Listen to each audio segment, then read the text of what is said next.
January 1934, a bricklayer in Cleveland, Ohio, walked into his bank and asked for his own gold back. The teller looked at him like he'd asked for the moon. Not because the bank didn't have it, because handing it to him would have been a federal crime. 6 months earlier, that same gold had been sitting safely in his coat pocket, and the government wanted it more than they wanted him to keep it. This is the story of the one banking move that worked so well, so completely, that Washington made it illegal within the year. And the families who did it anyway are the same families whose grandchildren never had to worry about money. By the end of this video, you'll know exactly what they did, why it terrified the banks, and why the trick, in a different form, still works today. To understand what happened in 1933, you need to understand what banks had already done to America.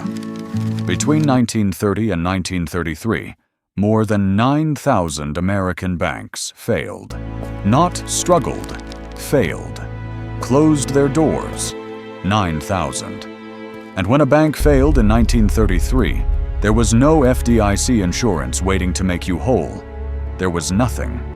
If your life savings were inside that building when the doors locked, your life savings were gone. By the time Franklin Roosevelt took office in March of 1933, the panic had a name: bank runs. Word would spread that a bank was in trouble, and within hours, a line would stretch around the block, everyone trying to pull their cash before it vanished. Which, of course, is exactly what made banks fail faster. So, on March 6, 1933, 2 days after his inauguration, Roosevelt did something no president had done before.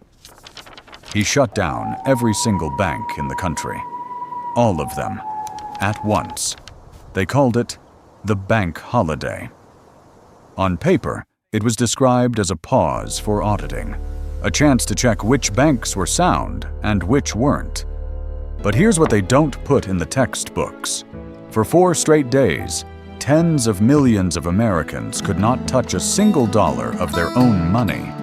Not to buy flour, not to buy seed for spring planting, not to pay a doctor. The entire cash economy of the United States simply stopped. And that's when a small number of families discovered something the rest of the country hadn't figured out yet. Most families in 1933 fell into one of 2 camps. Camp 1 trusted the system completely. Their money was in the bank because that's where money belonged. When the doors closed, they simply waited. They assumed the government would fix it, the bank would reopen, and life would go back to normal. Camp 2 had already stopped trusting the system, quietly, without telling their neighbors, months before the bank holiday was even announced. These were families like the ones in rural Ohio and Iowa who kept a portion of their earnings in cash, at home, out of the bank entirely. Not all of it, just enough. A coffee can under a floorboard, a tin box behind a loose brick in the chimney, $40 folded into the lining of a winter coat. When the bank holiday hit, Camp 1 families stood in the cold outside locked bank doors, watching their neighbors buy the last sacks of flour at the general store, with cash. Camp 2 families had already bought theirs. But here's the part that makes this story interesting instead of just sad. Some of those same families weren't just holding paper dollars. They were holding gold coins, gold certificates. And in the winter of 1933, gold was about to become the most dangerous thing an American family could own, because the government was watching. And they were about to make an announcement that would turn ordinary saving into a federal offense. On April 5, 1933, Franklin Roosevelt signed Executive Order 6102. Read the actual text of it sometime. It is one of the strangest documents in American financial history. It ordered every citizen in the United States to turn in their gold coins, gold bullion, and gold certificates to the Federal Reserve in exchange for paper dollars at a fixed price of $20.67 per ounce. Very well. Refuse, and you were looking at a $10,000 fine. In 1933, money, that's the equivalent of roughly $240,000 today, or up to 10 years in prison for owning gold in America. The official reason was to stabilize the currency and stop the deflationary spiral crushing the economy. And there's truth in that. It's not a myth invented by conspiracy forums. But watch what happened next, because this is where it gets interesting. Less than a year later, in January 1934, the government revalued that same gold at $35 an ounce. Every ounce of gold Americans had just handed over for $20.67 was now instantly worth 69% more. And the profit didn't go to the families who turned it in. It went to the federal government. The families who had kept their gold hidden, who never turned it in, who quietly held on through the deadline, were now sitting on assets that had appreciated nearly 70% overnight, completely outside the reach of a devaluing dollar. Was it legal? No. Was it risky? Absolutely. But for the families who did it and weren't caught, it was the single most effective wealth preservation move of the entire Depression. And here's the detail almost nobody talks about. The order had a loophole. Rare and collectible gold coins, anything considered to have value beyond its weight in gold, were exempt.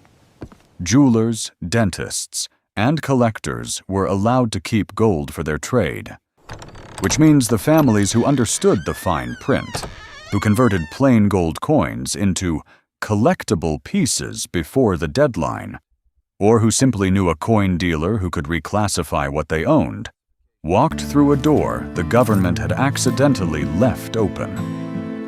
So what's the actual lesson here? The one that still applies to you, sitting in 2026, nowhere near a gold confiscation order. It's not buy gold. That's the surface level takeaway, and it misses the real mechanism. Here's what those families actually understood, broken into 3 principles. Principle 1, diversification away from a single currency system, is not paranoia. It's arithmetic. The families who kept a portion of their savings outside the banking system weren't anti-government extremists. They simply understood a basic truth.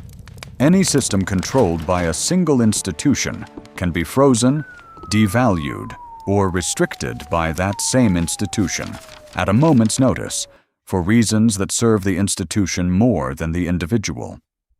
In 1933, that meant physical cash and gold outside the bank.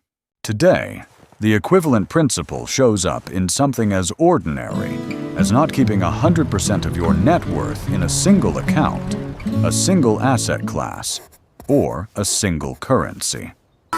Principle 2. The rules can change faster than your plan. The families who lost the most in 1933 weren't reckless. They were exactly the kind of cautious, rule-following citizens we're taught to admire. They trusted the announced system right up until the system announced new rules retroactively. The families who came out ahead had already built in flexibility before they needed it. Not because they predicted Executive Order 6102 specifically, but because they'd built a habit of not putting all their trust in one place. Principle 3. Information asymmetry is where the real money moves. The families who understood the exemption for collectible coins weren't smarter than everyone else. They simply paid closer attention to the fine print than their neighbors did. That's a pattern that repeats constantly through financial history. The difference between families who thrived during a crisis and families who were flattened by it usually wasn't luck. It was who bothered to read the actual document instead of trusting the headline. Now here's where the story connects to something bigger. This wasn't the only currency workaround families used in 1933. In towns across Iowa, Nebraska, and the Pacific Northwest, when the physical shortage of federal cash froze local commerce entirely, communities began printing their own local currency, called scrip, accepted by local merchants to keep food and labor moving without a single federal dollar changing hands. Entire town economies ran in parallel to the collapsing national system, and just like the gold order, the New Deal moved quickly to shut it down. The official reason was protecting the integrity of national monetary policy. The practical effect was eliminating every economy that didn't depend on the federal government and its banks. Do you see the pattern forming? Every single one of these grassroots survival strategies, hoarding cash, holding gold, printing local scrip, got shut down within a year of the crisis hitting bottom. Not because they failed, because they worked. And a system that worked without the banks was a threat to the system that needed you inside it. Here's the uncomfortable question this story leaves you with. The families who broke the rules in 1933, who kept cash under the floorboards, who quietly held on to gold coins, who traded in local scrip, did something that, by the letter of the law, was illegal. And yet, 90 years later, historians and economists studying that period keep landing on the same conclusion. Those families were often better prepared for what came next than the families who did everything exactly as they were told. That doesn't mean rule-breaking is a financial strategy. It means something more specific. The instinct to keep a portion of what you have outside the reach of any single institution, bank, government, or otherwise, is not fear. It's insurance. And insurance only feels unnecessary right up until the moment you need it. The families who lived through 1933 and came out the other side with something left never fully trusted a single system again for the rest of their lives. That wariness got passed down, quietly, rarely spoken about directly, to their children and grandchildren. Some of you watching this right now grew up around a grandparent who kept a little something hidden somewhere in the house and never fully explained why. Now you know. Here's my challenge to you. You don't need to bury gold in your backyard, but ask yourself honestly, if every account you own froze tomorrow for 72 hours, would you be fine? Or would you be standing outside a locked door like the families who trusted the system completely? Tell me in the comments. Did your grandparents or great-grandparents ever mention keeping money somewhere safe outside the bank? I want to hear the actual family stories. Some of the best cases for future videos on this channel have come directly from your comments. If this is the kind of history you didn't learn in school, the kind where the real story is hiding behind the official reason, subscribe. Because next week I'm covering the New Deal law that made it a federal crime to trade eggs for a haircut, and why the IRS spent a decade trying to shut it down. Your great-grandparents lived through a system that turned against them overnight. They adapted. Now you know exactly how.